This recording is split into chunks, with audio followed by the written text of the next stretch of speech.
Hello guys, welcome to our channel. आज मैं आप लोगों के लिए कलेक्टिव रीडिंग करने जा रही हूँ, बट उससे पहले मैं आप लोगों के साथ कुछ इन्फॉर्मेशन शेयर करने वाली हूँ। हम ये कुछ क्रिस्टल ब्रेसलेट्स प्रोवाइड करते हैं आप लोगों के लिए। हम इनको स्पेसिफिकली एनर्जाइज करते हैं आपके यूज़ के लिए। एंड इनके अंदर सबसे पहले ये रोज क्वार्ट्ज क्रिस्टल, जो आप लोगों के रोमांस एंड हर चीज़ के लिए हम एनर्जाइज करके देते हैं। And the second is this is clear quartz crystal. आपको क्लियर थिंकिंग में ये हेल्प करता है। हम आपको ये स्पेशली एनर्जाइज कर देते हैं आपके यूज़ के लिए। And the last one is black tourmaline. ये आपकी नेगेटिव थॉट्स एंड नेगेटिविटी को दूर रखता है। इसको भी हम एनर्जाइज करके देते हैं। हमारे पास और भी क्रिस्टल्स होते हैं, क्रिस्टल ब्रेसलेट्स होते हैं, बट अभी मेरे पास इन 3 का ही सैम्पल है। सो अगर आपको बाद में कोई क्रिस्टल चाहिए होगा तो आप हमको बता सकते हैं, हमसे कांटेक्ट कर सकते हैं डिस्क्रिप्शन बॉक्स में दिए हुए नंबर से।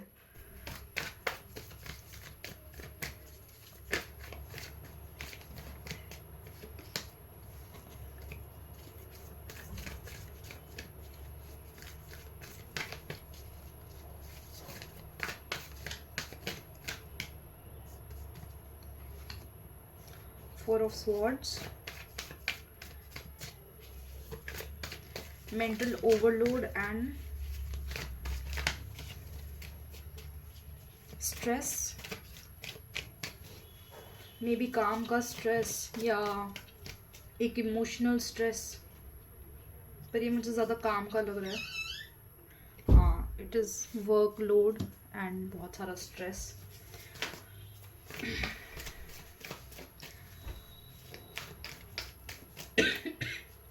ये इंसान जिस कंपनी में काम करता है या जिस पोजीशन पे काम करता है, वहाँ से इसको बहुत ज़्यादा स्ट्रेस मिल रखा है, बट इसके एडमायरर्स भी उतने ही हैं उसी जगह पे। And king of cups, yes, it is a very, although he और she is not interested, but तब भी ये अपने काम पे बहुत कॉन्सेंट्रेटेड रहते हैं।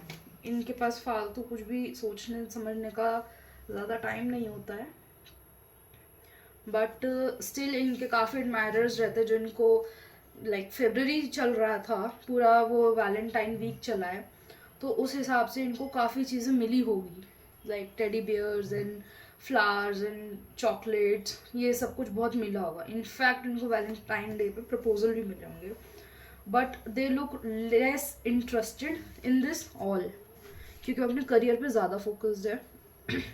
एंड सेकेंड ऑफ ऑल, उनको पता है कि जितने भी वैलेंटाइंस डे वगैरह के आ रखे हैं उनके पास प्रपोजल्स, जितने भी उनके पास लोग आए हैं, लड़कियाँ आई हैं, लड़के आए हैं, जितने भी आए हैं वो सब उनके लिए या तो सही नहीं है या उनके पास टिकेंगे नहीं, because they are not the spouse और the partner they are looking for. मेरे पास बहुत सारे कार्ड्स गिर रहे हैं, इस वजह से इतने सारे, मेरे हिसाब से इतने सारे प्रपोजल्स की वजह से और इतनी सारी ओवरवेलमिंग अटेंशन की वजह से ये थोड़े खुद भी ओवरवेलम्ड हो चुके हैं।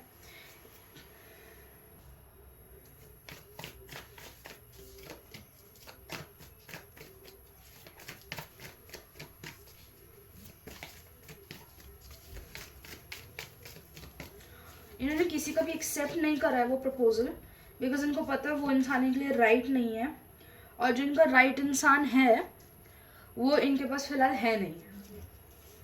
इनके इनकी हाँ, इन्होंने सबको फ्रेंड जोन कर चुके हैं। ये वो सब इनके पास आए थे रोमांटिक फीलिंग्स की वजह से।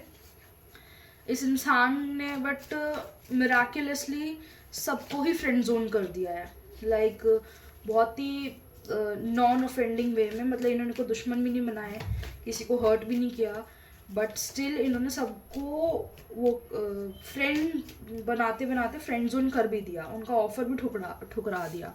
एक बहुत ही अच्छा बैलेंस रखा हुआ है इन्होंने इस चीज़ का, कि इनका ना प्रोफेशनल लाइफ ख़राब हुआ है ना पर्सनल लाइफ ख़राब हुआ है, बट ये उतने ही लोनली है इस समय, ये उतने ही इस समय लोनली है।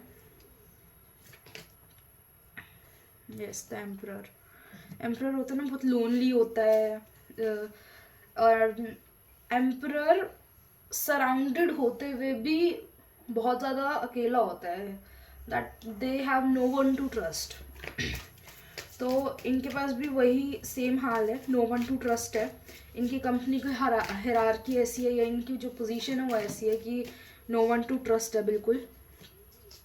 इसी वजह से इन्होंने काफ़ी लोगों के जो प्रपोजल्स है वो एक्सेप्ट नहीं करे हैं, और इनके दिल में अभी भी वो एक सर्टन पर्सन है, या तो आप हैं, या इनकी मदरली फिगर की कुछ क्वालिटीज़ हैं जिन्होंने इन्हें रोका है ये स्टेप उठाने से। इनके फादरली फिगर की कुछ क्वालिटीज़ हैं जिन्होंने इनको रोका है ये स्टेप लेने से। एक यहाँ पे एक बहुत ही ज़्यादा इनकी पसंद भी थोड़ी सी बहुत अपने आप से बहुत अलग है। लाइक हमारे पास यहाँ पे एक आइडियल कपल है, king of cups and queen of cups का। इनके बहुत सॉरी इनकी बहुत ज़्यादा एक आइडियल कपल है। ये they are hesitating, maybe ये आपके पास वापस आना चाहते हैं बट ये आ नहीं रहे हैं। ओ माय गॉड, देखिए लास्ट जो डेक का कार्ड है, मैं इसको यहाँ रख देती हूँ। जो लास्ट का कार्ड है वो आया 4 of wands, and it is totally Indian rituals के साथ पूरा, जैसे एक फीलिंग होती है हमारी कि हम बिल्कुल रिचुअल के साथ एक वेडिंग करेंगे। एक वो ड्रीम होता है हमारा कि वो एक एक्सपेक्टेशंस होती है। इसके नीचे भी बिल्कुल द सनी है। तो ये चीज़ तो श्योर है दैट ये कहीं ना कहीं मैरिज को थॉट दे रहे हैं, बट या तो आपका ब्रेकअप सिचुएशन है, आपको ब्रेकअप जिनका भी ये एक बीच में नॉन कम्युनिकेशन चल रहा है उनका ये ब्रेकअप है, या एक ब्रेक चल रहा है जैसे like.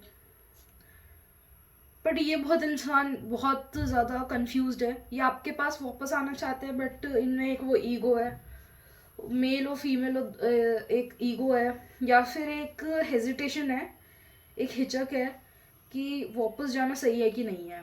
So they are admiring from afar. 4 of cups है हमारे पास, they are concerned about it,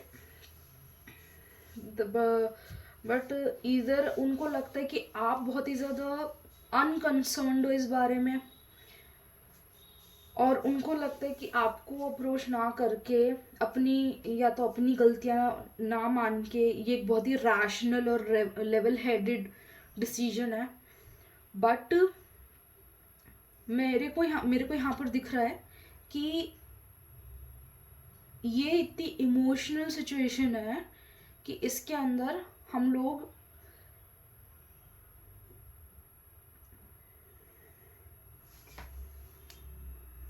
यहाँ पे एक जो गैप आया है ना बीच में गैप आया है, उनको लगता है कि आपको उनकी परवाह नहीं रही। अब उनको लगता है कि आपको भी बहुत प्रपोजल्स आए होंगे, आए भी हो सकते हैं यहाँ पे,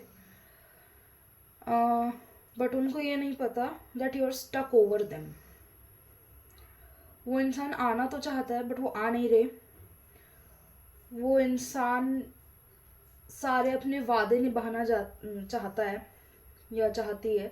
जितने वादे उसने किए थे वो सारे निभाना चाहता है, बट उनका एक ही गलती है, उनकी एक ही प्रॉब्लम है जिसका कोई सोल्यूशन ही नहीं है यहाँ पे, कि वो बहुत ही ज़्यादा रैशनल तरीके से इस चीज़ को हैंडल कर रहे हैं, जबकि यहाँ पे एक इमोशनल अप्रोच ज़्यादा चाहिए हमको। अगर यहाँ पे एक इमोशनल अप्रोच होती तो यहाँ पे कहानी बिल्कुल डिफरेंट होती, यहाँ पे आपकी सिचुएशन बिल्कुल डिफरेंट होती। बिकॉज मुझे लग रहा है कि आप अभी तक जैसे बहुत ही ज़्यादा डिवास्टेटेड थे, बहुत ही ज़्यादा ओवरलोड हो चुका था आपका माइंड जहाँ पे कि ओ माय गॉड अब ये चीज़ कैसे होगी, अब वो चीज़ कैसे होगी, वो इंसान वापस नहीं आ रहा है। तो वो चीज़ अब आपके दिमाग में थोड़ी सी कम हावी है। अब थोड़ा सा आप अपने ऊपर ध्यान दे रहे हैं क्योंकि इतना टाइम हो चुका है that you see no way out, और आपको दिखाई दे रहा है कि आपकी ज़िंदगी में और भी प्रॉब्लम्स है और भी परेशानियाँ हैं उस इंसान के सिवाय which you have to face. तो यहाँ पर भी 4 ऑफ कप्स में भी, 4 ऑफ वॉन्ड्स में भी जो लड़की है वो अपने आप पे ध्यान दे रही है। यहाँ पे द फूल में भी जो लड़की है वो अपने रास्ते पे चल रही है। यहाँ पे भी जो जो क्वीन ऑफ कप्स है वो अपने पावर को बढ़ा रही है इंस्टेड ऑफ उस इंसान के पास वापस भागने में। ऊपर से यहाँ पे फीमेल, ये जो एम्परर का कार्ड है, भले ही एम्परर का कार्ड है बट इसके अंदर फीमेल है, इसके अंदर फीमेल है। सो आप अपना थोड़ा सा एम्परर एनर्जी में, अपनी मैस्कुलिन एनर्जी में आ रखे रादर देन फेमिनाइन एनर्जी। आप इस एनर्जी के हो, इस एनर्जी में होना चाहते हैं बट आपकी मजबूरी है इस एनर्जी में होना। तो इनको लग रहा है कि इनको आप शायद मूव ऑन कर रहे होगे, इनको ये चीज़ लगती है। मे बी यहाँ पे बहुत लोग हैं जिनकी बीच बीच में कम्युनिकेशन होती रहती है एज फ्रेंड्स, या फिर बिल्कुल आपके साथ ये है कि इस रिश्ते को क्या नाम दूँ, वो सीरियल चल रहा है आपके साथ and it's very frustrating I know. But ये दोनों साइड के लिए बहुत फ्रस्ट्रेटिंग है, एक बहुत ही ज़्यादा फ्रस्ट्रेटिंग सी एनर्जी आ रही है।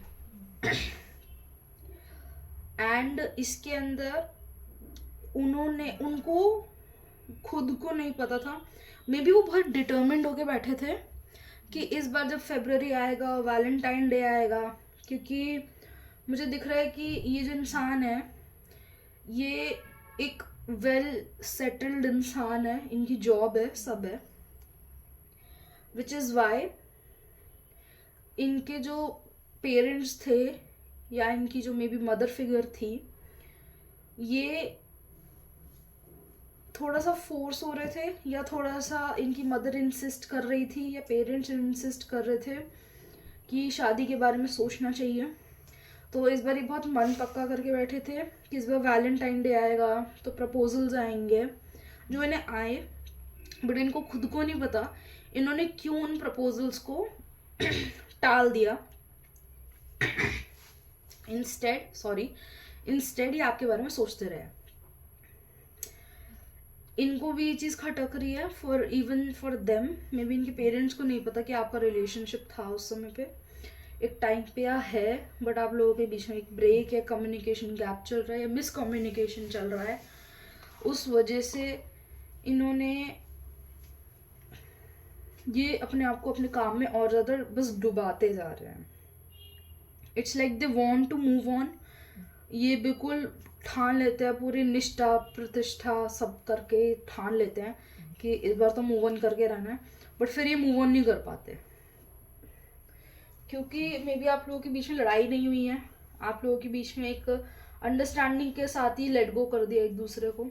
तो वो एक दिल में मलाल है कि अगर उसमें कोई बुराई नहीं थी या एक आधी बुराई थी, सिर्फ एंगर इश्यूज थे या सिर्फ गंदा बोलना था, मतलब एक दूसरे को थोड़ा बहुत ऊंच नीच बोल देना लड़ाई के अंदर, तो उस टाइप से इन्होंने ये अब रिग्रेट करते हैं बट उस रिग्रेट का भी ये कुछ कर नहीं पाते।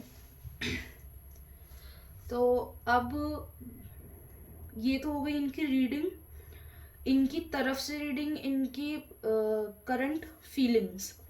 अब अगर मैं आपको आगे बताऊं तो कि इनका नेक्स्ट मूव क्या होगा, तो उसके अंदर